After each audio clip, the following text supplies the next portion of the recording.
안녕하세요. 만나서 반갑습니다. 여러분과 같이 중급 한국사 강의를 진행하게 될 김영준입니다. 우리가 오리엔테이션 강의를 만난 다음에 첫 시간이에요. 본격적으로 강의 들어가는 건 이번이 첫 시간입니다. 자, 오늘 배울 내용은요, 2강 선사시대에 대해서 배워보려고 하는데요. 선사시대란 도대체 무엇을 말하는 것이냐라고 했을 때요, 우리가 아주 인류 역사를 크게 분류를 하면은 이렇게 볼 수 있습니다. 문자가 발명된 시점을 기준으로 해서 그 이후를 역사시대, 그리고 문자가 발명되기 그 이전을 선사시대라고 하는 거예요. 왜냐면은 역사란 것은 결국에는 기록을 중심으로 하는 거거든요. 유물도 있지만 기록이 일단 1차적으로 가장 확실하다는 겁니다. 그런데 그 기록을 남기기 위해서 문자가 필요한데, 문자가 발명되기 이전에 그러면은 사람들이 없었냐 하면 그건 아니에요. 사람이 나오자마자 문자가 있었던 게 아니라 상당 시간 지나서 문자가 발명이 되고 종이가 발명이 되고 기록 체계가 만들어진 거기 때문에 당연하게도 문자가 만들어지기 이전에도 사람들이 살고 있었습니다. 그 시대를 뭐라고 하냐면은 역사 이전의 시대라고 해가지고 선사시대라고 부릅니다. 그래서 흔히 선사시대라고 하면은 구석기, 신석기, 청동기, 그리고 초기 철기까지 얘기를 해요. 물론 초기 철기 때는 문자를 썼다는 그런 정황과 증거가 있습니다. 그런데 우리가 그냥 교과서에서는 편의상 초기 철기까지를 한데 묶어가지고 선사시대로 그렇게 분류를 하는 모습을 보여주고 있으니까요. 학술적인 거 학술적인 거고, 저희는 또 이제 시험을 준비하는 사람들이죠. 근데 시험에 맞춰가지고 선사시대는 구석기, 신석기, 청동기, 초기 철기까지, 거기까지 같이 다루도록 하겠습니다. 자, 제가 오리엔테이션 강의에서 미리 예고드린 대로 첫 시작은 스토리텔링으로 시작을 할 거예요. 시대적 상황과 배경, 그리고 그 강의의 핵심이 되는 내용들을 다루려고 하는데, 자, 용한북, 그죠? 서로 대화를 한다고 그랬죠, 그죠? 용한. 왕이 얼굴을 내밀고 신하들한테 알린다든지, 혹은 신하가 왕의 얼굴을 보고서 알린다든지, 뭔가 서로 알려주는 글이란 얘기예요. 오늘의 주제는 콩 한 쪽도 나눠야. 그죠? 많이 쓰는 말이죠, 그죠? 야, 콩 한 쪽도 나눠 먹어야지. 자, 그런데 요즘에는 이 콩 한 쪽도 나눠 먹어야 되는 것을 미덕으로 생각하지만, 이게 미덕이 아니라 생존에 아주 필수적인 요소로 작용했던 시대가 있었습니다. 그 시대가 언제였냐면은 바로 선사시대, 그 중에서도 특히 구석기, 신석기 시대예요. 옛날의 인류는요, 굉장히 힘들게 살았어요. 한번 생각을 해보세요. 사람이 동물보다 나은 게 뭐가 있습니까? 달리기가 빠른가요? 힘이 더 센가요? 아니면 민첩하기라도 한가요? 후광이나 청각, 시각이 훨씬 더 발달했나요? 아니에요. 그렇다고 해서 독을 분비할 수 있다든지, 이빨이 날카롭다든지, 아니면 가죽이 두껍다든지, 등치가 산만하다든지, 수영을 빨리 한다든지, 하늘을 난다든지, 나무를 진짜 잘 탄다든지, 그런 것도 아닙니다. 최초의 인류는요, 진짜 힘없고 보잘것없었어요. 지능이 좋다고 해도 사실은 현생 인류, 지금 우리 시대 인류만큼 그렇게까지 고도의 문명을 갖고 있었던 건 아닙니다. 맹수가 나타나면은 거의 도망도 못 가고 저항도 못 하고 잡아먹히는 그런 신세였을 거예요. 그런데 그런 인류를 구원해주는 아주 결정적인 도구가 있었으니, 그게 뭐냐면은 바로 불입니다. 희한하게도요, 다른 동물들은 불을 무서워하는데 사람만 불을 좋아합니다. 그래서 이 불을 이용할 줄 알아요. 이 불을 통해서 추위를 피하고 맹수를 쫓아내고 밤에 볼 수 있고 음식을 익혀 먹을 수 있으면서 인류는 동물과 다른 방향으로 나가게 됩니다. 그러면서 옛날 같았으면은 맘모스라고 하죠, 그죠? 매머드, 이 등치 커다란 코끼리, 걔네들하고 붙으면은 거의 질 수밖에 없는 인간이 이 불을 이용해서 맘모스의 공격을 막아낼 뿐만 아니라 심지어 맘모스를 사냥을 해가지고 맘모스 고기를 불에 구워 먹을 수 있는 그런 단계까지 오게 되는 거예요. 자, 그러면은 이 맘모스를 잡으려면 도대체 몇 명의 사람이 필요할 것인가? 사실 이거 혼자 잡지 못할 거 아니에요, 저 커다란 덩치를. 뭐 이게 진짜 실제로 본 적이 없어서 알 수는 없는데, 맘모스라는 것 자체가 현재 존재하지도 않는 동물이니까요. 학자들에 따르면은 적어도 한 10명 정도의 사람은 필요하다는 겁니다. 10명의 사람이 협동을 해야지 맘모스를 잡을 수 있다는 거예요. 자, 그렇기 때문에 이 맘모스를 사냥하고 나면은 당연히 맘모스 고기를 아주 똑같이 나눠서 먹는 것이 당연했습니다. 콩 한 쪽도 나누는 게 아니라 맘모스 고기 하나도, 한 조각도 철저하게 나눠 먹는 거예요. 왜 그러냐면요, 그 10명의 부족원 중에서 내가 힘이 제일 세요. 야, 내가 힘이 제일 세고 내가 제일 큰 공을 세웠으니까 저 맘모스 고기 내가 독차지한다? 그렇게 해서 저 고기를 내가 독차지하면은 나는 배가 부를 수 있겠지만 나와 같이 있던 부족원들은 어떻게 되는 겁니까? 쫄쫄 굶겠죠. 그러다 굶어 죽는 사람이 나타날 수도 있겠죠. 그죠? 만약에 그렇게 돼버리면은 다음번에 맘모스 사냥을 할 수 있어요? 그게 안 된다는 거예요. 그렇기 때문에 선사시대, 구석기 시대와 신석기 시대는요, 평등 사회였어요. 똑같이 나눠가는 사회였습니다. 뭔가 리더라는 존재는 좀 있을 수도 있지만 서로 평등하게 콩 한 쪽도, 맘모스 조각 한 쪽도 나누는 그런 사이였다는 거예요.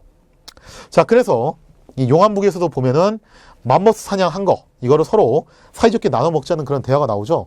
근데 보니까, 아이디를 보니까 역포아이가 있고 흥수아이가 있어요. 이거 도대체 뭐야? 그죠? 오리엔테이션 시간에도 한번 봤던 건데, 역포아이는 뭐고 도대체 흥수아이는 뭐냐? 애는 애 같은데 역포는 뭐고 흥수는 뭐냐? 자, 과연 이들의 정치가 무엇인지 여러분들과 제가 수업을 통해서 한번 같이 알아보도록 하겠습니다. 본격적으로 수업에 들어가서요, 선사시대에 가장 먼저 첫 스타트를 끊는 것은 구석기 시대입니다. 자, 구석기 시대에 보면요, 언제부터 시작됐냐면은 정말 옛날부터 시작됐어요. 아주 옛날부터 시작됐었는데, 언제? 기원전 70만 년 전부터. 근데 여기 보시면은 여러분들 보시면 기원전이란 말이 나오죠? 그죠? 기원전. 도대체 기원전이란 말이 무슨 뜻이냐라고 하면요, 이런 겁니다. 숫자도 보면은 양의 정수하고 음의 정수가 있어요. 연도도 당연히 플러스 마이너스가 있습니다. 도대체 무슨 말이야? 마이너스가 있었어? 이런 거예요. 이건 서양에서 이제 정해놓은 기준인데, 기원전은 이렇게 써요. Before Christ. 그러니까 이제 줄여서 우리가 BC라고 하는데, 서양은 기독교 국가죠. 그래서 예수 그리스도가 이 땅에 왔을 때를 기준으로 삼습니다. 그때를 이제 기준점으로 삼아서 그 이후를 서기 몇 년 이렇게 부르고, 그 다음에 그 이전을 기원전이라고 합니다. 그래서 서기는 숫자가 크면 클수록 우리가 사는 시대하고 가까워지는 거라면은, 기원전은요, 반대로 숫자가 크면 클수록 우리가 사는 시대에서 멀어지는 거예요. 그럼 기원전 70만 년 전이면은 지금으로부터 진짜 한참 전인 거예요. 이미 서기도 2000년이 더 왔기 때문에 여기 플러스 2000년은 더 해야 되는 겁니다. 그러니까 70만 2000년 전이 되는 거예요. 지금 기준으로 치면은. 기원전 70만 전이면 굉장히 옛날 얘기예요. 아주 까마득하게 먼 옛날입니다. 1만 년도 참 옛날인데 70만 년 전이면 오죽하겠어요. 그죠? 자, 그때 인류의 역사가 처음 시작됩니다. 물론 문자는 발명되지 않았기 때문에 기록이 남아있지 않아요. 그래서 유물과 화석 이런 걸 통해서 이 시대의 생활상을 우리가 유추해 볼 수밖에 없습니다. 자, 구석기 시대에 대한 설명을 하기에 앞서서 제가 여러분들한테 친구 한 명을 소개해 드리도록 하겠습니다. 자, 어떤 친구냐?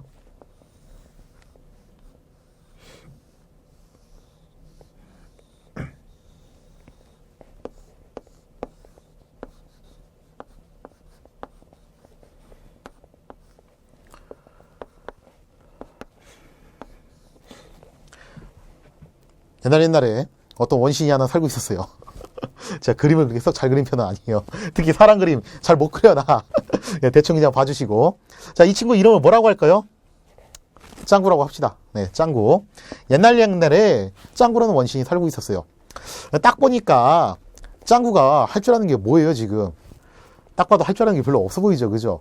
이 할 줄 아는 게 별로 없어 보이는 짱구가 이 시대를 살아남기 위해서, 구석기라는 이 험난한 시대를 살아남기 위해서 주로 뭘 하고 살았냐면은 사냥, 채집, 어로 이런 것들을 하고 살았어요. 사냥은요, 뭐 돌도끼 이런 거 들고 다니면서 동물도 잡는 겁니다. 그리고 채집은요, 말이 좋아서 채집이지 쉽게 말하면 주워 먹는 거예요. 아직 농사라는 걸 할 줄 몰랐기 때문에, 야, 저기 가보니까 사과가 떨어져 있대. 가서 사과 주워 먹고, 야, 저기 가보니까 버섯이 피었네. 버섯 따먹고, 이런 식으로 땅바닥에 떨어진 그런 식물들, 과일들을 갖다가 주워 먹는 그런 채집을 했고요. 그 다음에 물고기 잡는 거죠, 어로는. 이런 걸 하면서 삶을 영위를 해나갔어요. 자, 그러면서 혼자 살 수는 없고 아무래도 이제 가족들을 중심으로 무리지어서 생활을 하게 됐는데, 중요한 게 이겁니다. 핵심적인 포인트가 바로 이건데, 생활을 할 때 어떤 생활을 하게 되냐면 이동 생활을 한다는 거예요. 왜냐면은 주요 산업이 뭐였냐면은 사냥, 채집, 어로예요. 내가 예를 들어서 인천 지역에서 생활을 하고 있어요. 근데 인천 지역에서 생활을 하다 보니까 어느 날 먹을 게 다 떨어졌어. 사냥감도 다 떨어졌고 주워 먹을 것도 없고 물고기도 지금 딱히 보이질 않아. 그러면 어떻게 됩니까? 굶어 죽어야 되나요? 아니죠. 어느 날 훈이가 와서 알려주는 거예요. 야, 짱구야, 저기 김포로 가면은 김포에 먹을 게 많대. 그러면 어떻게 하는 겁니까? 미련 없이 김포로 이동하는 거예요. 김포 갔더니 김포도 다 떨어졌어. 그랬더니 이번에는 철수가 와서 알려주는 거예요. 야, 짱구야, 저기 강화도로 가면 저기에도 먹을 게 많대. 이런 식으로 먹을 것을 찾아서 끊임없이 새로운 지역으로 이동을 하는 이동 생활을 했던 시대가 바로 구석기 시대입니다. 자, 그 다음에 이 시대는요, 평등사회였어요. 아까 제가 얘기해드렸죠. 맘모스 사냥하는데 10명이 필요해요. 근데 그 중에 한 명이 죽으면 어떻게 돼? 맘모스 사냥을 하기가 힘들어져요. 그렇기 때문에 상대방을 나보다 약하다고 해서 억누르고 찍어누르고 하면 안 됩니다. 가능하면 서로 평등한 생활을 공유를 하면서 자기 재산이 아니라 공동의 재산을 놓고서 모든 것을 생존에 초점을 두는 겁니다. 자, 그렇기 때문에 이 시대는 굉장히 평등했던 공동체 생활이었다라는 것을 여러분들이 기억을 해 두실 필요가 있습니다. 자, 그럼 주거 생활을 어떻게 했냐라고 했을 때 여러분들이요, 이거 잘 보셔야 돼요. 동굴, 막집을 지었다. 아니, 이동 생활을 해야 되는데 집을 지어야 돼요? 그죠? 집 짓기 힘들죠? 사실 집 짓는 기술도 없었을 거예요, 아마 이 시대에. 그래서 가장 좋은 건 뭐냐면은 참한 동굴을 찾아내는 거예요. 거기에 머물면서 살면서 사냥감 찾아다니고 채집하고 어로하고 그렇게 사는 겁니다. 그래서 다 먹을 게 떨어지면 다른 지역으로 이동을 해서 또 동굴을 찾는 겁니다. 근데 동굴을 또 못 찾을 때가 있겠죠. 뭐 형편좋게 항상 동굴이 있으진 않을 것이고, 그럴 경우에는 동물 가죽을 이용해서 왜 그냥 막 짓는 집 있죠, 그냥 텐트처럼 그렇게 헐겁게 짓는 그런 막집을 지어서 생활을 했을 것으로 추정을 하고 있어요. 자, 그 다음에 당시 이제 예술 활동을 보면요, 뭐 당시 사람들이라고 해서 그런 유흥이나 여가나 취미가 없진 않았을 거예요. 분명 뭔가 있었을 것인데 도대체 뭘 의미하는 건지는 모르겠어요. 뭘 의미하는 건지 모르겠지만 동물의 뼈를 이용한 고래나 물고기 조각품 이런 것들이 있었는데 아마 모르긴 해도 주술적인 의미가 있지 않았을까라고 그렇게 우리가 생각을 해볼 수 있습니다. 자, 구석기 시대와 관련된 대표적인 유적지 몇 가지를 알려드리겠습니다. 먼저 평남 상원 검은모루 동굴, 여기에서 각종 동물뼈 화석이 출토됐고요. 평남 대연동 동굴이 있는데 여기서 뭐가 발견됐냐면요, 아까 제가 용안북에서 말한 거 있죠, 그죠? 역포아이가 발견됐어요. 여기서 역포아이. 그러니까 어린 아이의 유골인데 지금으로부터 약 한 10만 년 전의 유골입니다. 근데 왜 이름이 하필이면 역포아이냐면은 아이니까 일단 아이자가 들어가죠. 역포는 그 지역 이름이에요. 그래서 역포라는 지역에서 발견했다고 해가지고 역포아이라고 부르는 겁니다. 자, 드디어 역포아이의 비밀이 풀렸어요. 이제 하나 남았죠? 흥수아이 도대체 뭐야? 그죠? 자, 그 다음에 한북 웅기 굴포리에 가면은 맘모스 화석이 여기 출토가 됩니다. 그래서 한반도 북부에서 뭐가 살았다? 맘모스, 매머드가 살았다는 것을 우리가 알 수 있고요. 한북 종성에 가면요, 한반도에서 최초로 발견된 구석기 유적지로 1933년도에 이렇게 발견이 됐습니다.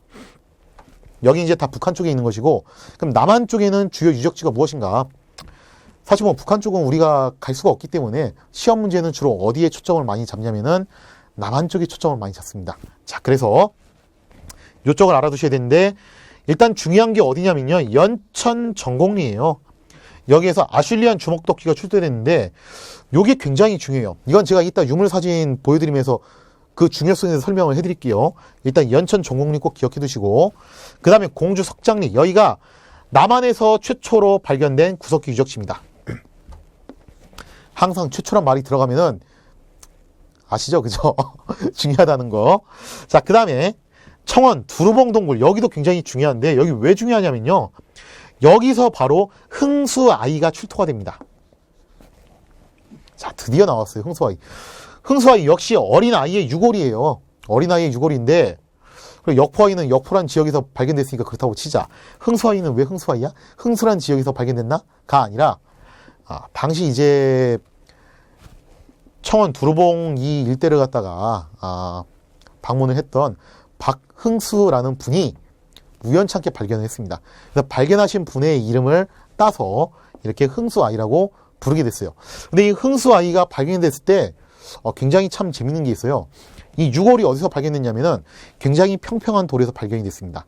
그리고 그 주변에는 고운 흙이 뿌려져 있었대요. 그리고 그 주변에 또 뭐가 뿌려져 있었냐면은 국화꽃이 그 주변에 뿌려져 있었답니다. 뭔가 좀 희한하지 않아요? 고운 흙이 뿌려져 있고 국화꽃이 있대요. 국화하면 여러분들 떠오르는 게 뭡니까? 그죠? 장례식장 때 우리가 헌화할 때 제일 많이 쓰는 꽃이 바로 국화꽃이죠. 이걸 보면 우리가 그걸 알 수 있어요. 그 아주 먼 70만 전에 살았던 기원전 70만 년 전에 살았던 구석기 시대 사람들도 장례 풍습이 있었다. 그리고 그 시대 사람들도 슬픔을 표현할 줄 알았구나. 알고 보면요, 그 사람도 사람들이고 그 사람들도 사람이고 우리도 사람이에요. 같은 사람입니다. 우리가 느끼는 감정 그 사람들이라고 해서 느끼지 않을 수가 없겠죠. 그죠? 자, 그래서 이렇게 흥수아이 여러분들이 꼭 기억을 해주시기 바랍니다.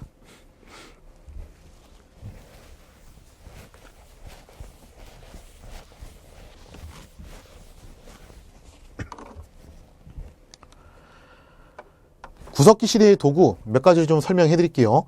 구석기 시대를 우리가 또 다른 말로 뭐라고 부르냐면은 뗀석기라고 얘기를 해요. 뗀석기. 좀 더 어려운 말로 뭐 이제 타제석기라고도 하는데, 뗀석기 무슨 뜻이냐면은 돌멩이를 썼어요. 석기를 썼는데 이 돌멩이를 어떻게 썼냐면은 요거를 휙 집어 던져가지고 깨트려서 썼기 때문에 뗀석기라고 얘기를 합니다. 떼어져 나왔다고 하는 거죠. 자, 그런데 이 시대에 썼던 대표적인 도구 중에서 가장 중요도가 높은 게 뭐냐면은 바로 요 주먹도끼입니다. 아까 제가 아슐리안 주먹도끼라고 얘기를 했죠. 그러니까 구석기 시대에 사용했던 도구들은요, 대부분 두 손으로 쓰는 거였어요.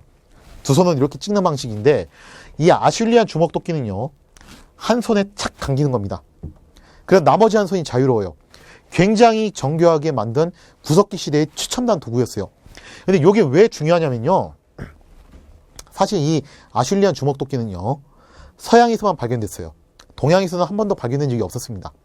그래서 이걸 바탕으로 서양인들이 이런 얘기를 했어요.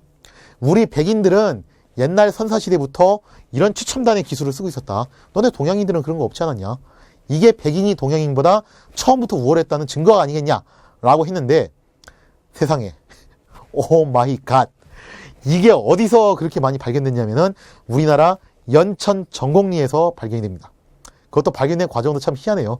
당시 이제 주한미군 어떤 병사가 자기 여자친구하고 데이트하다가 우연히 발견을 했어요. 근데 그 병사가 이제 전공을 고고학 쪽을 전공을 했었나 봐요. 그래서 이거 뭐야? 혹시 이거 주먹도끼 아니야? 그러면서 연천 전곡리를 일단 파보니까 주먹도끼가 그렇게 많이 난 거예요. 자, 그렇게 되면서 이 주먹도끼는 서양인만 쓴 게 아니라 백인들만 쓴 게 아니라 어디에서도 발견이 됐다. 동양에서도 발견이 됐다. 그것도 어디에서? 바로 우리나라 연천 전곡리에서 발견했다. 그러면서 어떻게 보면은 동양인의 자존심을 살려준 그런 도구였습니다. 자, 그래서 당연히 요거 시험 문제 출제 빈도가 굉장히 높아요. 자, 그 다음에 이게 승배찌르기라는 것인데, 이 승배찌르기는 뭐냐면요, 구석기 시대는 기본적으로 빙하기하고 해빙기가 계속 전환되는 그런 국면이 있어요. 자, 그러다 마지막으로 이제 신석기로 넘어가는 그 해빙기로 넘어가는 그 사이에 어떤 동물들이 나타나냐면요, 신석기 시대로 다가올수록 덩치가 작은 동물들이 나타나기 시작합니다. 만약에 덩치가 큰 동물이 나타났을 경우에는 이 주먹도끼를 사용해서 저항을 해야겠지만, 생각해보세요. 뭐 토끼나 여우, 다람쥐 이런 거 잡을 때 이걸로 되겠어요, 그죠? 이거 들고서 언제 뛰어가서 토끼를 잡겠어요? 결국에는 그런 거 잡으려면은 거기에 맞춘 맞춤형 도구가 필요하다는 겁니다. 자, 그래서 제가 이 승배찌르기를 사진을 좀 확대를 시켜놔서 얼핏 보시면은 크기가 주먹도끼하고 비슷해 보일 수도 있지만 사실은 크기가 더 작습니다. 이 작은 크기의 승배찌르기를 여기 보시면은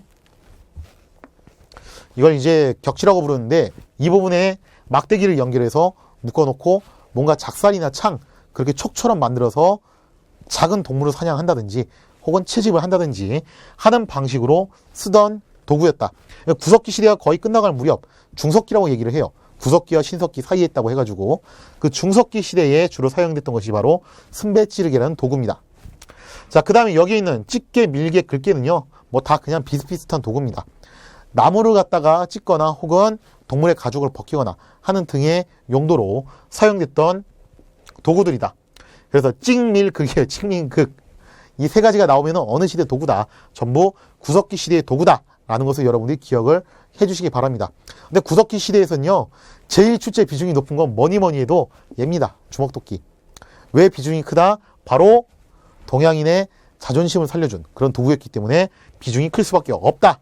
여러분들 꼭 기억을 해주시기 바랍니다.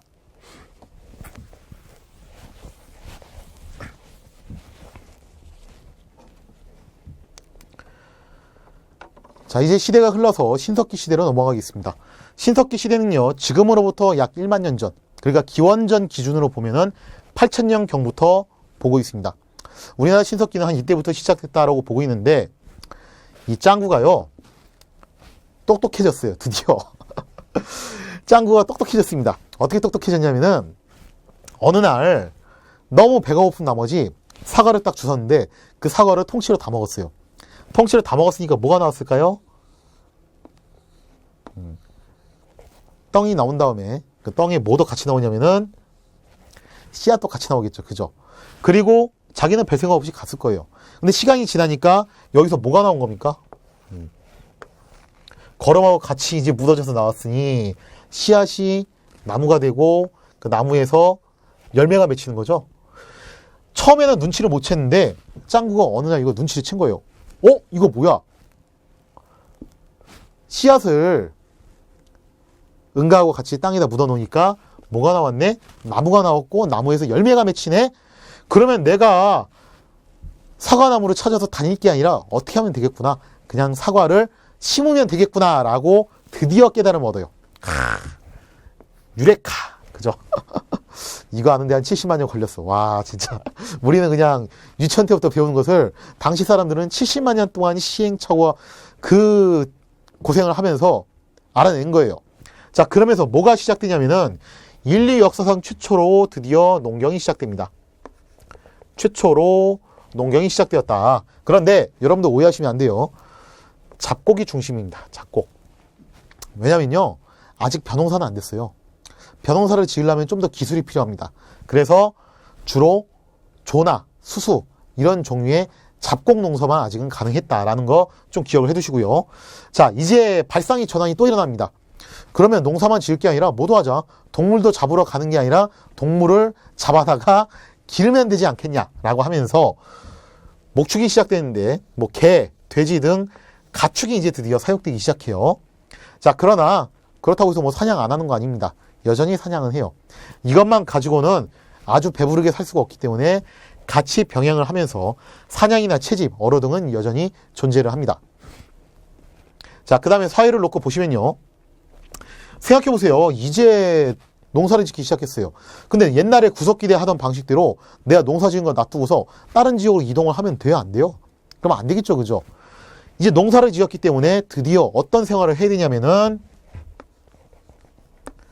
정착 생활을 해야 됩니다. 정착 생활. 자, 이 정착 생활을 하게 되는데 여전히 사회는요, 부족사회였고, 이제 조금 더 단위가 커져서 부족사회였고, 여전히 평등한 공동체 사회였습니다. 그러니까 여러분들이 좀 오해를 하시면 안 되는 게, 리더는 있었어요. 아무래도 부족 단위로 좀 가다 보니까, 거기에 좀 이제 대장이라고 할 만한 사람이 있지만, 이게 그렇다고 해서 막 억압적인 그런 수직 관계는 또 아니었다는 거예요. 갑을 관계까지는 아니었다는 겁니다. 여전히 평등한 공동체였고, 이젠 시족에서 조금 더 업그레이드된 부족 단위로 생활을 하는 그런 모습을 보여줍니다. 자, 그 다음에 정착 생활을 하다 보니까 주거에도 변형이 일어나게 됩니다. 옛날엔 그냥 동굴이나 막집 같은 거에서 살았다고 그랬죠. 근데 이제는 어떻게 하냐면은 강가나 바닷가 근처에 반지하 형태의 원형 웅집, 그죠? 반지하 형태의 원형 웅집을 짓고서 정착을 하기 시작합니다. 왜 하필 강가나 바닷가냐면요, 이유는 뭐 여러 가지예요. 일단 물을 구하기 쉽다는 거. 그 다음에 또 어떤 목적이 있냐면은 강이나 바닷가는 땅이 좀 되게 물러요. 딱딱하지 않고. 아직은 땅을 팔 수 있는 기술도 그렇게 발전 못했기 때문에 이런 것도 좀 감안을 해야 되는 거예요. 그래서 강가나 바닷가 근처에다가 땅을 파가지고 반지하형의 웅집을 짓는데 이런 식으로 짓는 거예요. 땅을 이렇게 판 다음에 가운데에는 음식을 조리하거나 추위를 피할 수 있게끔 화덕을 짓습니다. 그리고 지푸라기 같은 걸로 이렇게 엮어가지고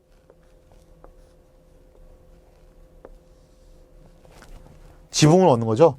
이런 식의 집을 우리가 뭐라고 하냐면은 움칩이라고 얘기를 합니다. 그리고 움칩은 원형으로 되어 있어요. 그래서 위에서 보면은 동그란 형태로 그렇게 자국이 남게 되겠죠. 자, 그 다음에 예술을 보면요. 좀 더 발달했어요. 그냥 단순히 물고기 조각 이런 게 아니라 이제는 조개 껍데기를 가지고서 가면을 만들기도 하고, 그 다음에 장식물을 만들기도 합니다. 뭐 조개 껍데기나 동물의 뼈다구를 가지고서 칠해거리라고 불리는 이런 장식물을 만들기도 했다. 자, 그 다음에 신앙을 놓고 보시면요. 여러분들 이제 좀 잘 외워두셔야 되는데, 좀 더 고차원적인 신앙이 나오기 시작해요. 구석기 시대도 뭔가 신앙이 있긴 있었을 거예요. 근데 그거보다는 좀 더 발전된 신앙이 나오기 시작하는데, 뭐가 나오냐? 먼저 토테미즘. 토테미즘은 곰이나 호랑이, 늑대 등 동물을 숭배하는 것입니다. 그 다음에 애니미즘. 애니미즘은 태양이나 강 등 자연의 정령이 깃들어 있다고 믿는 거예요. 그리고 샤머니즘은 인간과 신을 연결시켜주는 무당과 주술사를 섬기는 건데, 왜 이런 것들이 나타났냐? 간단해요. 목축을 시작했죠. 그죠? 근데 어느 호랑이가 나타났어. 호랑이가 마을에 와가지고 내가 애써 기른 동물을 물어가는 거예요. 자, 그거를 막기 위해서 이제 어떻게 하는 겁니까? 호랑이하고 싸울 힘은 아직은 부족하니까 호랑이를 신으로 섬기는 겁니다. 비나이다, 비나이다. 제발 호랑이님께 비나이다. 제발 우리 마을에 오셔가지고 내가 애써 기른 가축이랑 우리 가족도 물어가지 마시고 제가 재물을 바칠 테니까 이거 받고 저희 마을을 지켜주십시오. 이런 식으로. 애니미즘은 왜 생겼냐면은 농사 때문에 생긴 거예요. 농사 짓다 보니까 뭐가 중요해요? 날씨가 중요한 거예요. 지금 비가 내려야 되는데 해가 너무 쨍쨍해. 그럼 어디다 비는 거예요? 비나이다, 비나이다. 제발, 제발 구름님께 비나이다. 비 좀 내려주십시오. 근데 이번엔 비가 너무 많이 왔어. 그럼 어떻게 하는 거예요? 비나이다, 비나이다. 제발 햇님께 비나이다. 얼굴 좀 내밀어 주십시오. 근데 이제 또 너무 더워. 농작물이 막 바삭바삭 타들어가. 비나이다, 비나이다. 제발 바람님께 비나이다. 시원한 바람 좀 보내주십시오. 자, 그래서 애니미즘이 나오는 겁니다. 샤머니즘은요, 이런 얘기를 하는 사람이 나오는 거예요. 야, 니들이 빌면은 약발이 안 먹혀. 누가 빌어야 돼? 내가 빌어야 돼. 내가 빌어야지 효과가 있단 말이야. 그러면서 샤머니즘도 등장을 하게 되는 거죠. 요거 좀 더 쉽게 외우는 방법 알려드릴게요. 자, 토테미즘. 곰이나 호랑이 이런 거 섬긴다고 그랬죠. 곰, 호랑이 하면 떠오르는 게 뭡니까? 우리나라 단군신화죠. 그죠? 단군신화 보시면은 곰하고 호랑이가 사람 되려고 쑥하고 마늘을 먹었는데, 중간에 곰은 버텨서 사람이 됐고, 호랑이는 어떻게 했습니까? 호랑이는 못 버티고 토 꼈죠. 그죠? 호랑이는 토 꼈어. 그죠? 호랑이는 토 꼈어. 토 꼈으니까 무슨 미즘? 토테미즘. 자, 그렇게 외워두시고, 애니미즘은 이거 진짜 옛날 선전이 됐어요. 옛날 선전 중에서 애니콜 선전. 그죠? 언제 어디서나 애니콜. 언제 어디서나 비는 겁니다. 태양에게, 강에게, 그 다음에 달에게, 그죠? 산에게. 언제 어디서나 모든 것에 대고서 비는 겁니다. 그래서 애니미즘은 자연 정령. 뭐 샤머니즘 뭐 그렇게 어렵지 않죠. 그죠? 이거는 무당을 숭배하는 것이다. 그래서 이렇게 신앙체계도 나름 만들어지게 됩니다. 자, 그 다음에 신석기 유적지 몇 군데 좀 중요한 거 설명해드리면요. 먼저 제주 한경 고산리, 여기 중요합니다. 신석기 유적지에서 뭔가 선사시대 유적지로 묻는데 제주도가 표시가 돼 있다. 그럼 여러분들 그냥 신석기라고 생각을 해두세요. 일단 제주 한경 고산리 알아두시고, 그거 말고도 강원 양양 오산리, 그 다음에 황해 봉산 지탐리, 그 다음에 서울 암사동도 중요한데, 왜냐하면 여기가 움집터가 굉장히 많이 발견됐어요. 그래서 움집과 연결해가지고 서울 암사동이 나오는 경우가 있고요. 자, 그 다음에 부산 동삼동은 이 패총이라는 게 중요한데, 패총이 뭐냐면은 조개 껍데기 무덤이에요. 왜 그러냐면은 제가 아까 얘기했죠. 강가나 바닷가 근처에 산다고요. 그럼 주식이 뭐겠어요? 거기에서는 어패류겠죠. 그죠? 그래서 조개 껍데기를 먹고 난 다음에 이 조개 껍데기를 길바닥에 그냥 버리면 어떻게 돼요? 가다가 잘못 밟고서 다칠 수 있겠죠. 그죠? 요즘식으로 따지면은 그 시대 사람들도 나름의 분리수거를 한 겁니다. 그래서 조개 껍데기끼리 모아놓은 거예요. 그래서 모아놓은 그 무덤을 뭐라고 부르냐면은 패총이라고 합니다. 근데 이 패총에는요, 조개 껍데기만 있는 게 아니라 그 시대에 살았던 사람들의 뭐 당시로는 뭐 생활 쓰레기일 수도 있어요.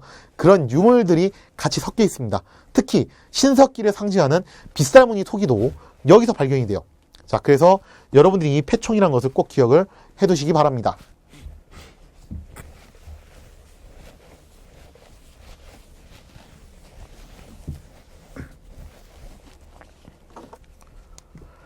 자, 신석기 시대의 도구를 놓고 보면요.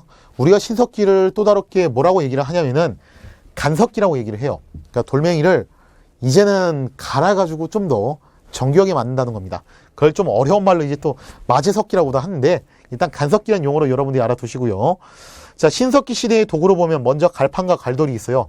이 판때기 위에 돌로 된 어떻게 보면 이제 좀 뭉툭한 그 몽둥이죠.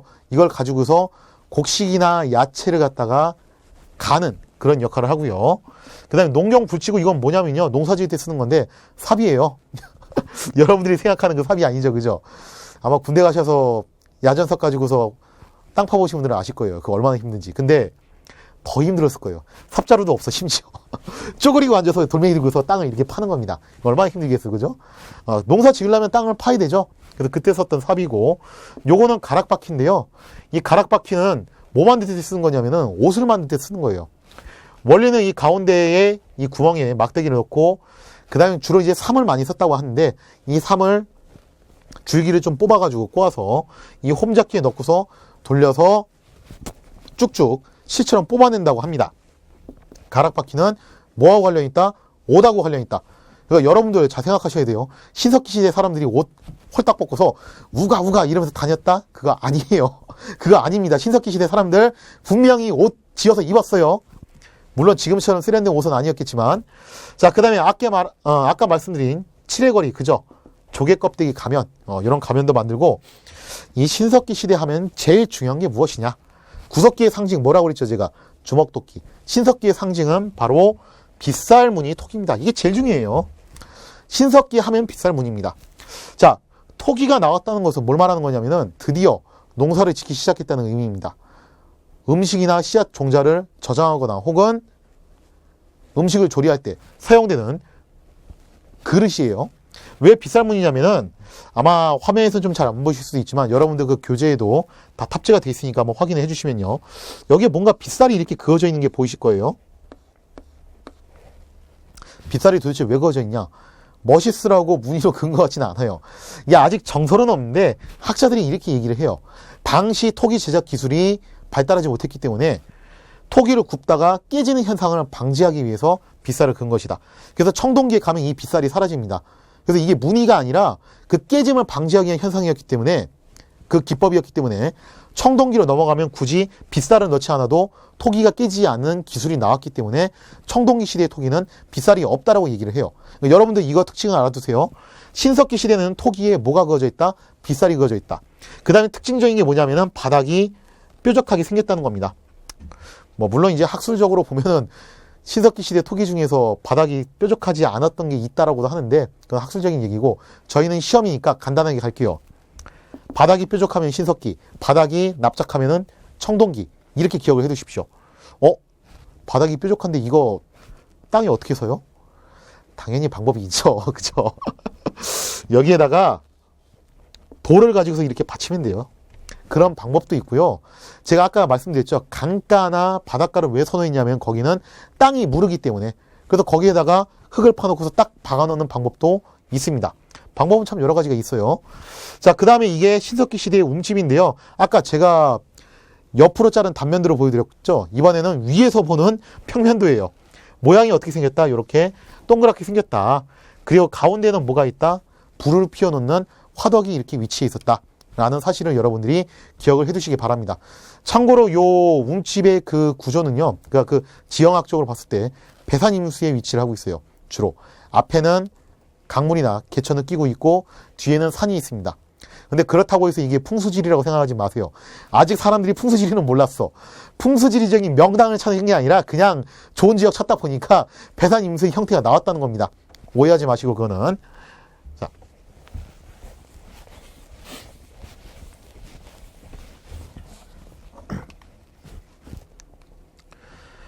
이젠 청동기 시대로 넘어가겠습니다. 우리나라의 청동기는요, 보통 기원전 2000년에서 대략 한 1500년경 그쯤에 오지 않았을까라고 추정을 하고 있어요. 청동기에서 이 청동이란 말을 통해서 알 수 있다시피 이제는 금속을 쓰기 시작합니다. 인류가 드디어. 근데 철은 아직 안 나왔어요. 철은 안 나왔고 청동은 철보다는 좀 이제 약한 건데 주로 이제 구리하고 주석을 배합해서 나오는 것이 청동이라고 얘기를 해요. 자, 이 청동기 시대는요, 경제생활 보면요. 여전히 조, 보리, 콩 등의 반농사가 행해지나 일부 지역에서 드디어 뭐가 나오냐. 이게 중요합니다. 벼농사. 벼농사가 중요한 거예요. 드디어 벼농사가 실시가 됩니다.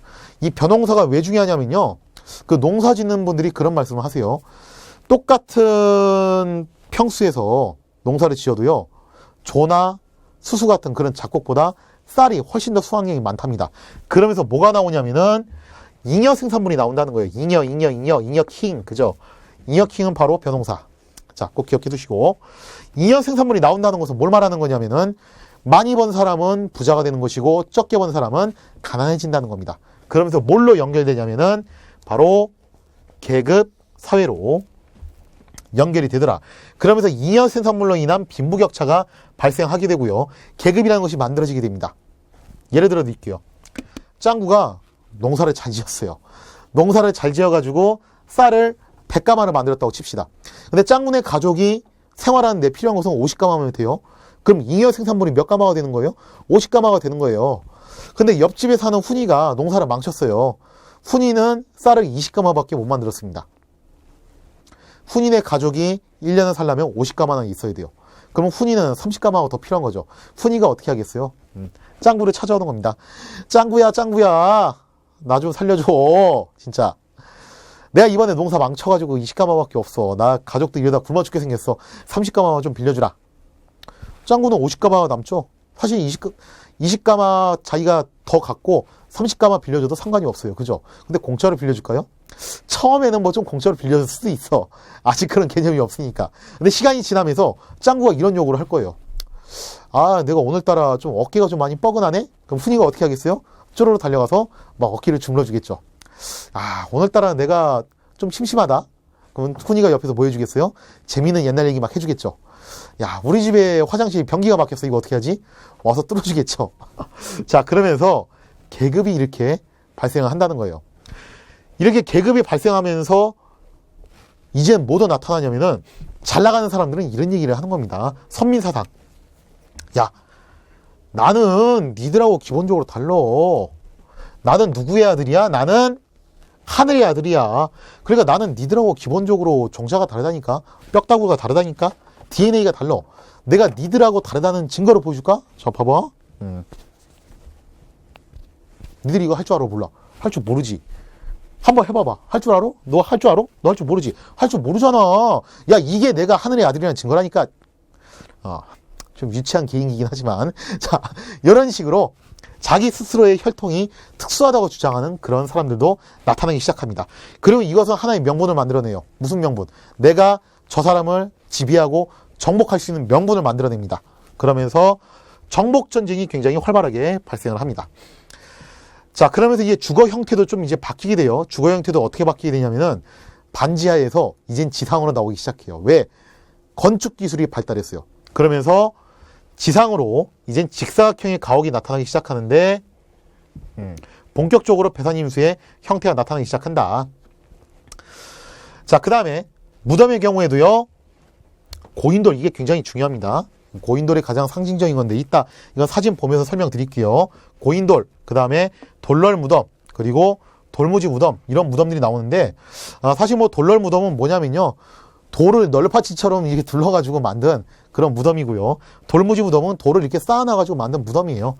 아마 요거는 조금 이제 일반인들이 많이 썼던 무덤인 것 같고, 이 고인돌은요, 뭐하고 관련이 있냐면은 바로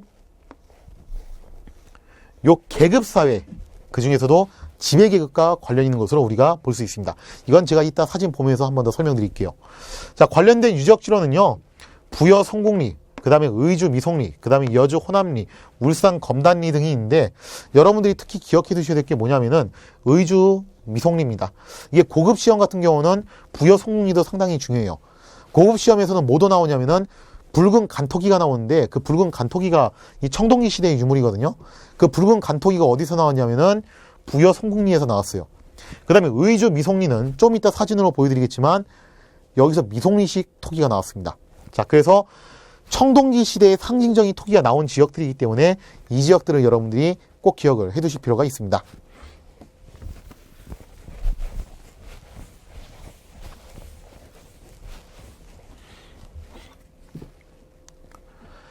자, 청동기 시대의 도구를 놓고 보면요. 사실 여기가 참 시험 문제에 나오면 여러분들이 헷갈릴 수 있는 게 있어요. 청동기 시대라고 하니까 당연히 다 금속을 썼을 것 같죠? 아니에요. 청동기 시대에도 여전히 뭘 쓰냐면은 석기를 씁니다. 이렇게 생각하시면 돼요. 여러분들 스마트폰이 나왔죠, 그죠? 근데 스마트폰이 나왔을 때 바로 여러분들 스마트폰을 다 바꾸셨나요? 아니라는 거예요. 스마트폰이 등장을 해도 상당수 사람들은 폴더폰을 사용했습니다. 우리나라 사람들이 전체가 스마트폰으로 교체를 됐는데 몇 년의 세월이 걸렸어요. 여전히 폴더폰 쓰시는 분도 계세요. 보면은 마찬가지예요. 청동이 나왔다고 해서 다 청동 쓰는 게 아니라 심지어 청동은 되게 고가예요. 그래서 청동을 쓸 줄 아는 사람들은 전부 누구냐면은 지배계층입니다. 여전히 이 시대에도 석기를 많이 썼어요. 그래서 청동기 때 썼던 대표적인 석기가 무엇이었냐? 바로 요 반달 돌칼입니다. 보면 좀 예쁘장하게 생겼죠, 그죠? 기존에 있었던 석기보다는 더 정제된 모습이에요. 이 반달 돌칼 보시면은 가운데 구멍이 뻥뻥 뚫려 있는데 여기다가 줄을 넣어서 묶어가지고 손에다가 연결을 시킨 다음에 이렇게 묶어놓은 다음에 이거 가지고서 보통 뭔가 타작을 할 때 그럴 때 썼다고 해요. 자, 청동기 시대에 사용했던 석재 도구 무엇이 있다? 반달 돌칼이 있다. 여러분들 이거 진짜 꼭 기억하셔야 돼요. 자, 그 다음에 청동기 시대를 대표하는 청동제 도구는 뭐냐면요, 비파형 동검입니다. 근데 생긴 거 보니까 좀 왜 이렇게 띵띵하게 생겼어, 그죠? 칼이라고 하면은 뭔가 좀 날카롭고 샤프해야 되는 거 아니야? 띵띵하게 생겼죠, 그죠? 저처럼 이렇게 푸짐하게. 비파형이란 게 무슨 말이냐면은 그 서양의 악기 중에서 바이올린이 있어요. 그죠? 요렇게 생겨먹은 악기. 근데 요 비슷하게 생긴 악기가 동양에도 있습니다. 그게 뭐냐면은 비파라고 불리는 악기예요. 그래서 이 바이올린, 비파처럼 생겼다고 해가지고 비파형 동검이라고 부릅니다. 당연히 생긴 거 봐서는 전쟁에 있었을 것 같지는 않아요, 이게, 그죠? 뭐 썼을 수도 있었겠지만. 그래서 이 비파형 동검은 주로 어디서 쓰는 거냐면은 제사 때 쓰는 겁니다. 제사장들이 혹은 군장들이 자신들의 그 권위를 나타내기 위해서 들고 다녔던 것이 바로 비파형 동검이에요. 그런 장신구의 역할을 했던 것인데, 이런 장신구의 역할을 했던 청동제 물건이 하나가 더 있습니다. 뭐냐면은 거친 무늬 거울이다. 거울을 썼는데 무늬가 보니까 되게 거칠게 있죠, 그죠? 그래서 거친 무늬 거울인데, 요게 화면이 나오나요? 이게 좀 비추나요? 안 비칠 것 같은데? 당연히 안 비치죠. 이거는 뒷면이에요. 이건 뒷면이고 앞면은 맨질맨질 해가지고 비치게 돼 있습니다. 자, 근데 왜 뒷면을 보여주자면은 뒷면에 이런 거친 무늬가 있기 때문에 거친 무늬 거울이라고 부르는 거고, 자, 여기에 보시면은 이음새가 있죠? 이 이음새에다 줄을 달아가지고 목에다 거는 거예요. 그래서 그렇게 장신구를 썼다는 겁니다. 기억해 두시고요. 자, 신석기 시대의 대표적인 토기는 빗살무늬 토기라고 했어요. 청동기 시대의 대표적인 토기는 민무늬 토기, 미송이식 토기, 이 두 가지입니다. 뭐 좀 고급 등급쯤 가면은 붉은 간토기를 얘기하기도 해요. 근데 이 토기의 특징을 보시면은 밑바탕이 어떻게 돼 있다? 납작하다는 거예요. 신석기는 뾰족하고 청동기는 납작하다. 기억해 두시고요. 그 다음에 드디어 무늬가 없습니다. 아무런 무늬가 없어요. 제가 좀 전에 얘기했죠. 빗살 무늬의 그 빗살은 멋있으라고 그러는 게 아니라 제작할 때 깨지지 않게 해서 깨짐 방지 기구였다고 그랬어요.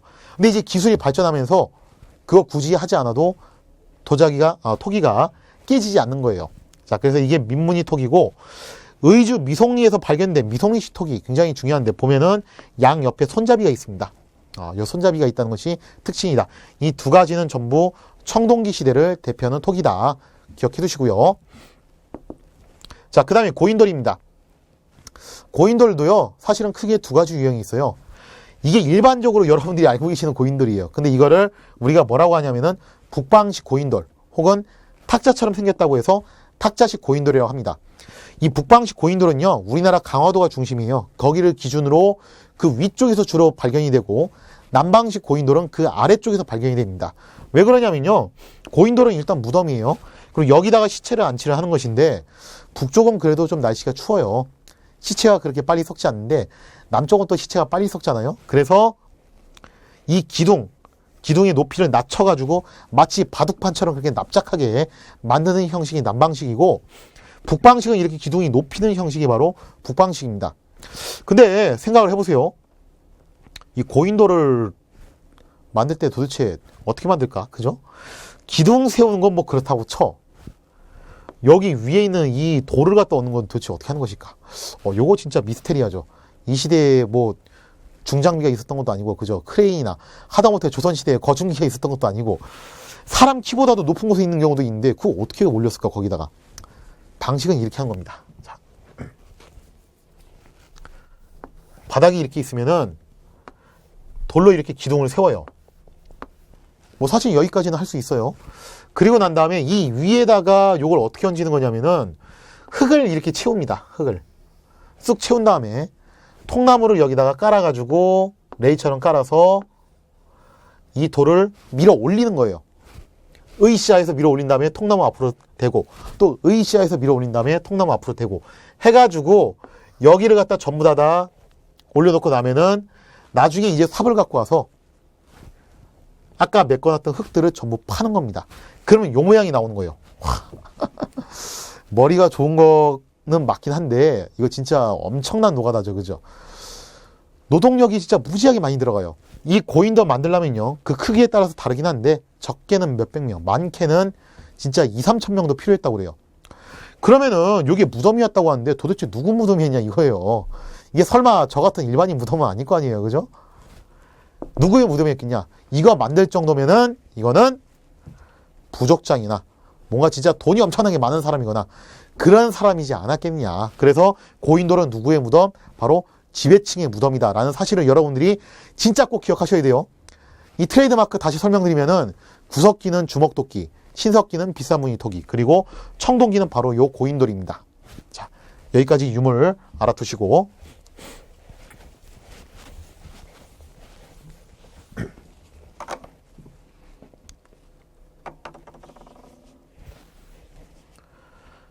자, 이제 드디어 마지막 단계인 초기철기 시대로 오겠습니다. 초기철기는요, 기원전 4에서 5세기경, 그때 만주와 한반도에서 철기가 보급된 것으로 우리가 추정을 하고 있어요. 자, 이 시대는요, 드디어 청동보다 더 단단한 철기가 들어왔어요. 철기가 들어왔기 때문에 훨씬 더 농사도 잘 되고, 비극적이게도 전쟁도 잘 돼요. 농사도 잘 되는데 전쟁도 잘 돼요. 자, 그래서 변호사가 발전되고 목축이 확대되는 그런 장점도 있지만 그 이면에는 치열한 정복전쟁이 활발하게 펼쳐지는 그런 가슴 아픈 면도 있다는 것을 여러분들이 기억을 해주시기 바랍니다. 자, 중국과의 교류도 이때부터 좀 나타나기 시작하는데요. 우리나라에서 뭐가 발견되냐면은 명도전, 특히 그 다음에 뭐 반량전, 오수전 이런 것들이 발견됐는데 전자가 들어가죠. 돈이에요. 근데 어느 나라 돈이냐면은 중국 돈입니다. 중국 돈이 왜 우리나라에서 발견됐을까? 우리나라가 중국과 교류를 했겠구나라는 사실을 우리가 미뤄 짐작할 수 있겠죠. 심지어 뭐도 발견되냐면은 붓도 발견됩니다. 경남 창원 다월이라는 곳에서 붓이 발견됐는데, 붓이 발견됐다는 것은 뭐 이거 장식구로 쓰진 않았을 거 아니에요. 그죠? 붓이 발견됐다는 것은 뭘 의미하냐면은 글자를 썼다. 무슨 글자? 아직 한글은 발명 안 됐을 테니까 바로 한자가 쓰여졌겠구나라는 사실을 우리가 미뤄 짐작해 볼 수 있습니다. 자, 이제 사회적으로 봤을 때 계급 분화가 더 가속화가 돼가지고요. 이제는 지배층과 피지배층이 너무 명확하게 분리가 돼요. 자, 그리고 이 철기를 토대로 드디어 초기 국가라는 것이 등장을 하게 됩니다. 죽어도요, 평지에는 초가집, 그 다음에 상간에는 귀틀집 등 다양한 가옥이 등장하는데, 초가집은 이제 집단을 가지고서 만들었기 때문에 초가집이고, 귀틀집은 상간지역이죠. 상간지역은 나무 구하기 쉬워요. 나무를 가지고서 블록처럼 그렇게 틀을 짜가지고 만들었기 때문에 귀틀집이라고 얘기를 합니다. 자, 이렇게 다양한 형태의 가옥이 이제 등장하기 시작합니다. 우리가 알고 있는 모습의 시대가 점점 나타나는 거예요. 자, 그 다음에 예술은요, 풍요를 기여하는 바위 그림, 이 바위 그림이 중요한데, 왜 바위 그림이 중요하냐면요, 바위에다가 무슨 뭐 물감 같은 거 가지고서 그린 그림이 아니라 정으로 쪼아가지고 만든 그림이에요. 근데 바위에다가 그렇게 새겨서 그림을 그릴 정도면은 뭐가 발명이 됐다? 단단한 금속, 바로 철이 발명됐구나라는 사실을 우리가 짐작을 해볼 수 있겠죠. 뭔가 날카로운 금속이 있어야지 바위에다 그렇게 새겨서 그림을 그릴 수 있겠죠. 자, 그 다음에 주술적 성격을 가진 토, 흙으로 만든 인형 이런 것도 있고요. 무덤도요, 이제 좀 약소해져서 널빤지로 둘러서 만든 널무덤, 그 다음에 항아리를 포개서 만든 동무덤, 이런 무덤도 등장을 합니다. 초기 철기 대표적인 유적지 뭐가 있냐? 뭐 울산 대곡리 반구대에 있는 바위 그림, 아까 말씀드린. 자, 그 다음에 고령 장기리에 있는 바위그림. 주로 바위그림이 있는 지역이고요.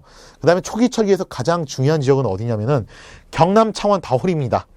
다호리에서 뭐가 출토됐다? 바로 붓이 출토됐다. 그래서 이런 지역들을 여러분들이 꼭 기억을 해주시기 바랍니다.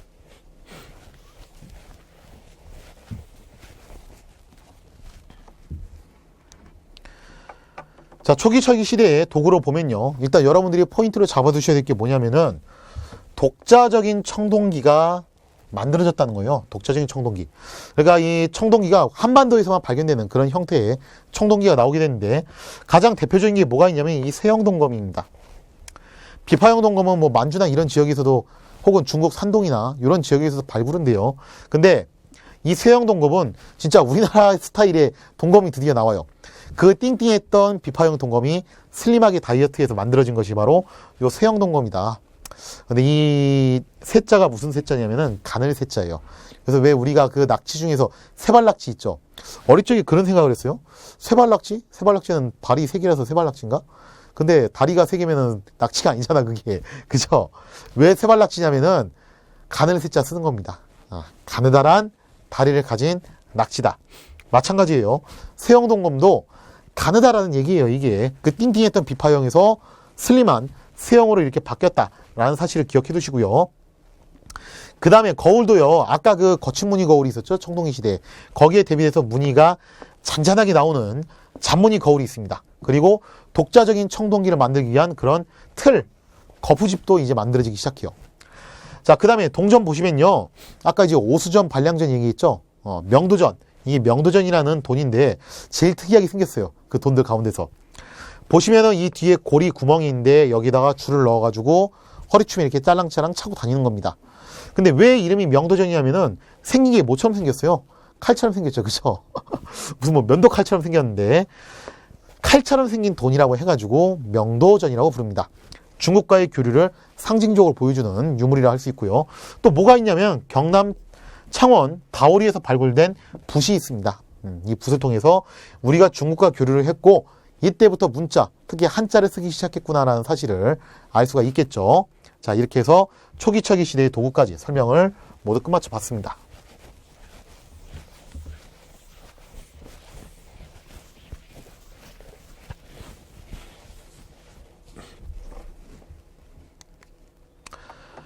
자, 그러면은 이제 오늘 배운 내용을 한번 되새기보는 차원에서 핵심 정리를 해야 되죠. 제가 오리엔테이션 시간에 설명드렸어요. 건물을 짓고 난 다음에 항상 뭘 해야 된다? 다지기를 해야 된다. 그죠? 수업 들었으면 다지기를 해야 됩니다. 자, 핵심 정리 포인트별 찝어서 한번 제가 다시 읽어드리겠습니다. 구석기 시대에는 이동 생활을 해서 주로 동굴에서 거주했다. 뭐 동굴 말고도 막집이 있다고 그랬어요. 구석기 시대를 대표하는 유물은 주먹도끼이다. 왜? 동양의 자존심을 세웠기 때문에 연천 전공리 꼭 기억해 주시고, 신석기 시대에는 작곡 농사가 시작되어 정착 생활이 이루어졌다. 근데 여러분들 포인트 잡으셔야 되는 게 작곡이에요. 벼농사 아닙니다. 아직 작곡이에요. 신석기 시대에는 토테미즘, 애니미즘, 샤머니즘 등의 신앙이 발달하였다. 토테미즘, 호랑이가 쑥하고 마늘 먹다 토 꼈어. 그죠?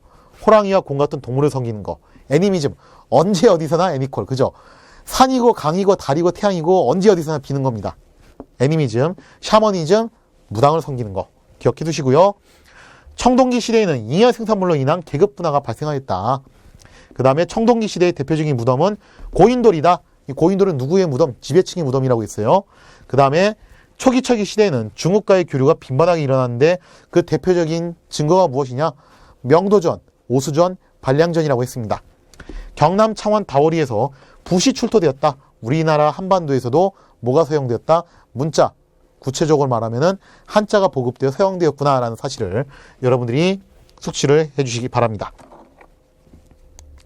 자, 그러면은 실력을 이제 좀 더 업그레이드 시키기 위해서 말음질을 해야 되죠. 그죠? 이제는 문제풀이 한번 같이 진행해 볼까 해요. 1번 문제. 가시대의 사람들의 생활 양식으로 올바른 것은 이라고 되어 있어요. 답사기 X가 있는데 주제하고서 가시대가 뭔지 지금 비어 있어요. 지금 빈칸이 있죠. 그죠? 이 빈칸이 무엇인지를 알아낸 다음에 거기서 한 번 더 나아가지고 그 가시대의 시대적 배경을 묻는, 즉 역사적 사실을 두 단계에 걸쳐서 추론을 해내는 역사 추론형 문제입니다. 이런 형태의 문제는요, 여러분들이 쉽게 접근하시면 안 되고 오답을 좀 철저하게 보실 필요가 있어요. 이거 왜 틀렸는지 왜 맞았는지 그걸 철저하게 분석을 하셔가지고 접근을 하셔야 되는데, 자, 먼저 가시대가 어떤 시대인지 이거부터 알아낼 필요가 있습니다. 보니까 답사 장소가 연천 전곡리가 나왔네요. 연천 전곡리 뭐 하던 곳? 여기서 아슐리안 주먹도끼가 발견된 곳이라고 했죠. 공주 석장리가 나왔네요. 남한 최초의 구석기 유적지라고 했어요. 그 다음에 청원 두루봉 동굴이 나왔네요. 무슨 아이? 흥수아이가 발견된 곳이라고 했죠. 다 뭐하고 관련된 곳이냐? 전부 구석기 시대와 관련된 것입니다. 자, 그러면은 가에 들어갈 말은 결국에는 구석기라는 것을 여러분들이 유추를 해낼 수 있어요. 이 유추한 걸 바탕으로 문제를 풀어보면 이렇습니다. 1번, 원시 수공업을 통해서 옷을 만들었대요. 옷. 언제부터? 가락바퀴가 등장하는 신석기 시대부터. 1번 틀렸죠. 2번, 벼농사가 시작돼요. 벼농사 나왔네요. 벼농사 언제부터? 청동기부터. 붓을 사용하여 문자가 보급되었다. 붓, 경남 창원 다오리에서 붓이 발견됐죠. 언제 사용됐다? 초기철기. 동굴이나 막집에서 살았다. 그렇죠. 아직 사냥하던 시대니까 그냥 동굴이나 막치는 집에서 살다가 계속 이동 생활을 했다고 했습니다. 4번이 맞는 말이고, 5번 토테미즘, 이건 신석기하고 관련이 있다고 그랬죠. 그죠? 자, 그럼 1번의 답은 몇 번입니까? 1번의 답은 4번이 되겠습니다.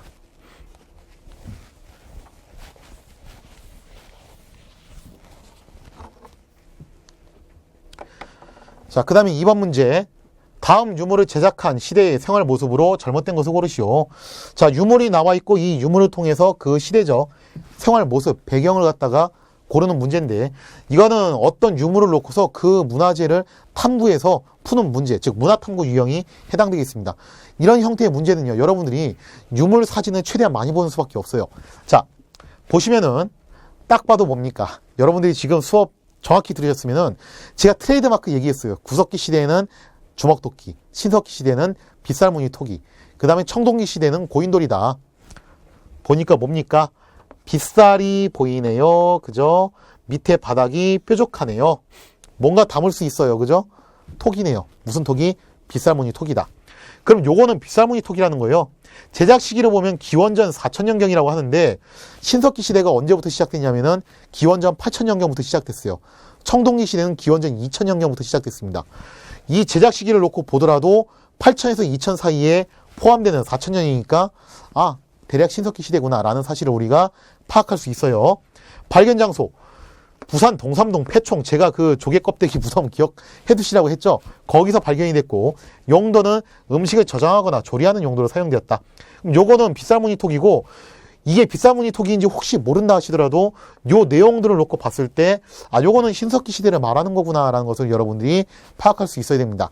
자, 그러면 신석기 시대와 관련된 거 한번 골라볼게요. 관련이 없는 걸로 골라볼게요. 지금 잘못된 거 고르라고 했으니까. 1번, 처음으로 농사가 시작되었다. 맞습니다. 근데 여러분들 잘 보셔야 돼요. 농사가 시작된 건 맞는데 혹시라도 벼농사가 시작되었다. OX 그건 아니라고 했어요. 벼농사는 언제부터? 청동기부터. 자, 1번은 맞고요. 2번, 칠해거리와 같은 장신구가 있었다. 그죠? 조개 껍데기 같은 걸 활용한 칠해거리가 있었다고 그랬죠? 맞고. 3번, 무덤으로 동무덤이 활용되었다. 항아리를 포개서 만든 무덤이라고 했는데 이거 언제였더라? 그죠? 초기철기죠. 잘못됐네요. 4번, 강가 주변에 반지하 원형의 움집을 지었다. 신석기 시대 맞죠? 이게 청동기로 넘어오면은 지상가옥으로 올라오고 본격적으로 배산임수가 나타난다고 그랬어요. 그 다음에 5번, 간석기, 그죠? 신석기를 갈아가지고 간석기라고 또 다르게 표현한다고 했잖아요. 간석기가 사용되었다. 그러면은 1번, 2번, 4번, 5번은 전부 신석기 시대의 설명과 일치하는 반면에 3번은 초기철기와 관련된 설명이기 때문에 2번의 답은 3번이 되겠습니다.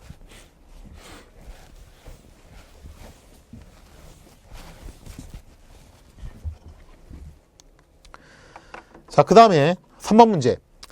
다음 기억에서 미음과 관련된 각각의 유물이 잘못 연결된 것을 고르시오. 지문이 나왔어요. 근데 이 지문을 2단계, 3단계 생각하는 문제가 아니라 그냥 지문에 있는 사실과 바로바로 연결시키는 형태입니다. 이런 거는 사료 분석이에요. 자, 이런 경우는요, 여러분들이 지문을 익숙해질 필요가 있어요. 지문이 딱 이렇게 길게 나올 때가 있는데, 긴 지문이 나왔을 때 집중력을 잊지 않고 지문을 숙지를 해두는 게 익숙해질 필요가 있습니다. 그리고 이런 형태의 문제는요, 심지어 지문 안에 답이 있는 경우도 있어요. 국어 그 문제 마냥 그런 경우도 있기 때문에 여러분들이 이럴 경우에는 침착하게 차근차근 지문을 읽어가면서 문제를 해결해 나가시면 되겠습니다. 자, 지문 읽어보면 이렇습니다. 우리나라는 기원전 2000년경부터 청동기가 유입됐대요. 청동기 시대에는 금속으로 제작된 유물도 있대요. 금속. 그죠? 자, 제가 청동기 시대에 금속으로 제작된 유물 뭐가 있다고 했습니까? 비파형 동검, 거친 무늬 거울. 그죠? 대표적인 게 여기 있다고 했는데 1번 기억해 보니까 비파형 동검이 나와 있습니다. 맞아요. 1번은 있었지만 여전히 석기를 사용했대요. 아까 제가 폴더폰, 스마트폰 비유해드렸죠. 스마트폰 나온다고 해서 폴더폰 다 쓰는 거 아닙니다. 그러면은 여전히 석기를 병행했다는 것인데 당시에 사용됐던 석기가 도대체 뭐였냐? 대표적으로 농경 굴지구, 그 다음에 갈판과 갈돌이 있다고 했습니다. 2번에 보시니까 니은에 농경 굴지구가 나왔네요. 맞죠? 그죠? 자, 한편 청동기 시대의 토기도 한층 발전하여 무늬가 없는 토기, 아주 그냥 대놓고 얘기를 해줬는데 여기에 관련된 것이 뭐가 있냐면은 미송리식 토기, 그 다음에 민무늬 토기, 조금 고난이 들어가면은 붉은 간토기가 있다고 했어요. 근데 보니까 3번에 미송리식 토기가 나왔어요. 맞네요. 나타나기 시작했으며 벼농사의 시작으로 잉여 생산물이 증가하여 계급이 분화되었는데 지배층은 거대한 무덤을 사용했대요. 이 거대한 무덤 뭐라고 했습니까? 바로 고인돌이라고 했죠. 그죠? 4번에 보시니까 니을에 고인돌 연결돼 있네요. 맞아요. 조금 더 후대로 가서 이제 초기철기가 왔어요. 자, 이런 거 여러분들 놓치시면 안 돼요. 한 지문 안에 같은 시대만 있으라는 법은 또 없어요. 보면은 여러 시대가 걸쳐져 있을 수도 있고 여러 개의 사건이 이제 조합되는 경우도 있기 때문에 지문 보실 때 여러분들 그런 거 놓치지 마시고요. 초기철기가 진행되면 우리나라에 중국의 화폐가 발견되는데, 제가 중국의 화폐가 발견됐는데 얘기했죠. 이는 우리나라가 중국과 교류를 하였다는 중요한 증거가 될 것이다 라고 이렇게 얘기돼 있습니다. 자, 중국의 화폐가 발견됐는데 뭡니까? 명도전, 오수전, 반량전. 그죠? 미음. 맞습니다. 다 맞는 것 같은데? 뭐야? 다 맞는 것 같잖아. 그죠? 자, 제가 여러분들을 테스트하기 위해서 일부러 이렇게 해봤어요. 자, 이런 문제 푸실 때 여러분들 잘 생각하셔야 돼요. 석기라고 했죠. 그죠? 근데 그냥 석기가 아니에요. 이게 잘 보셔야 돼. 뭐냐면은 청동기 시대의 석기란 말이에요. 청동기 시대의 석기는 뭐였습니까? 청동기 시대의 석기는 반달돌칼이에요. 청동기를 상징하는 대표적인 석기, 반달돌칼. 이거 꼭 기억하셔야 돼요. 자, 농경 굴지구, 갈판과 갈돌. 이거는 언제적이에요? 석기는 석기인데 이거는 신석기를 대표하는 석기입니다.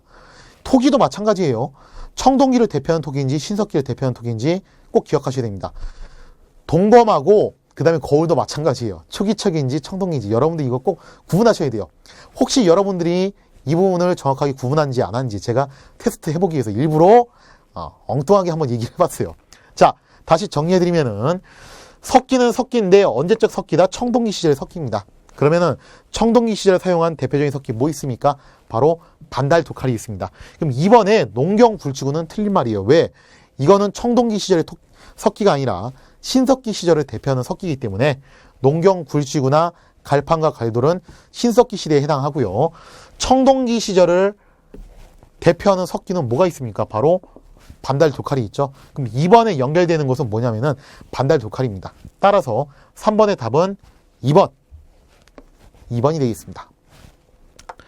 자, 이렇게 해서 여러분들과 제가 같이 2강 선사시대 이야기를 전부 끝마쳤는데요.